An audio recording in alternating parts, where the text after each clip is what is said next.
Let's talk about So where your why? viewpoint stems from. And that's what we're not doing. We're not having the conversations. So the biggest part for HR is Yeah. you're not going to be able to help anybody until you know what's generational.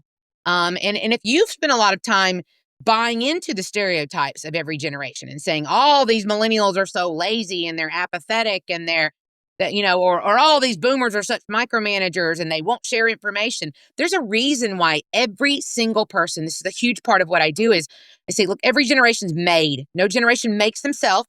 So you being mad at people for being Right. exactly who they were designed to be is a waste of your time and energy. So perfect example, people complain about Like that. millennials and their participation trophy. Well, all you 60-year-olds that are listening to right now, you're the ones who bought those participation trophies, right? So you don't get to walk Yeah, around now that's and say, right. Yep. oh, we watered down the version of excellence by giving people trophies for being the worst player on the worst team in the worst league in the city.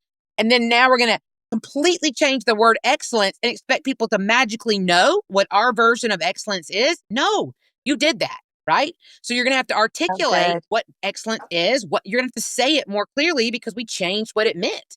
You don't get to be mad at people for being addicted to their cell Yeah. phones when you shoved them in their hands and bought them all iPads for their third birthday. We did that. We said, Right. "Hey, little baby, here's a device that's as Yeah. addictive as heroin. Hope it doesn't jack you up forever, right? But if it does, we'll blame you." Like you can't do that. Every generation has been made to be the way that they are, and if you'll let people just play their natural roles and be in a healthy part of the team, as opposed to constantly making them try to conform to the majority or the leader, then you'd have much healthier teams all the way around. But if the HR professionals don't know anything about it, they're going to continue to struggle.